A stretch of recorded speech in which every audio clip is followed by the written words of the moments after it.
अस्सलाम वालेकुम। बिस्मिल्लाहिर्रहमानिर्रहीम। आज आप इस वीडियो में अल्लाह पर तवक्कुल करने के हवाले से वाक़या देखेंगे कि किस तरह अल्लाह पर तवक्कुल करने से हर मुश्किल आसान हो जाती है। मेरे अज़ीज़ों, जो अल्लाह पर तवक्कुल करता है अल्लाह उसको कवी कर देता है और अल्लाह उसको काफ़ी हो जाता है।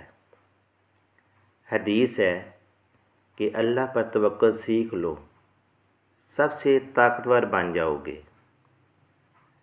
अब्दुल्ला बिन उमर एक दफ़ा कहीं जा रहे थे कि आगे लोग रास्ते में इकट्ठे खड़े हुए। आपने पूछा कि भाई आप क्यों खड़े हुए हो? लोगों ने बताया कि आगे रास्ते में शेर आकर बैठ गया है। अब्दुल्ला बिन उमर अपने घोड़े से उतरे और सीधे उस तरफ को चल दिए जहाँ शेर बैठा हुआ था। उन्होंने शेर के कान को पकड़कर खींचा और एक थप्पड़ मारा और कहा कि क्यों रास्ते में बैठे हुए हो? क्यों मुसलमानों का रास्ता रोक रहे हो? शेर को कहा, उठ, तेरा कोई रिज़्क़ मुक़द्दर में है तो इसको उठा, वरना रास्ता छोड़। तो इस पर शेर खामोशी के साथ एक तरफ को चल दिया। अब इस वीडियो में एक और वाक़या अल्लाह के तवक्कुल के हवाले से आप देखेंगे कि अल्लाह पर अगर तवक्कुल किया जाए तो किस तरह मुश्किलें आसान हो जाती हैं और इंसान को कामयाबी मिल जाती है।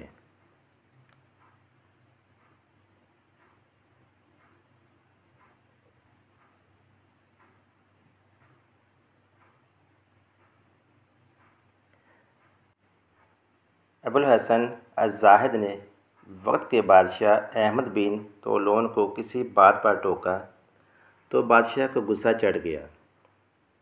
उसने हुक्म दिया कि अबुल हसन अज़्ज़ाहिद को भूखे शेर के पिंजरे में डाल दिया जाए। इनके हाथ पांव बांधकर शेर के पिंजरे में डाल दिया गया। शेर इनके करीब आया, ये बिल्कुल न घबराए। शेर एक चक्कर लगाकर इनके पाँव में बैठ गया और इनके पाँव चाटने लगा। ये मंजर बादशाह ने देखा तो उस पर लर्ज़ा तारी हो गया। बादशाह ने खुद आकर माफ़ी मांगी और इनके हाथ पांव खोले। जब ये सारी मजलिस बर्खास्त हुई तो साथियों ने पूछा, अबुल हसन अज़्ज़ाहिद, जब शेर आपके पांव चाट रहा था तो आपको क्या महसूस हो रहा था? कहने लगे, कुछ भी नहीं, सिर्फ मैं ये सोच रहा था कि मेरे पांव पाक हैं या नापाक। मेरे अज़ीज़ों, ये क्या है? ये अल्लाह पर तवक्कुल है। आपसे गुजारिश है कि आप हमारी वीडियो को लाइक करें और चैनल को सब्सक्राइब करें और बेल नोटिफिकेशन को ऑन करें ताकि आपको आने वाली हर नई वीडियो का नोटिफिकेशन मिल सके।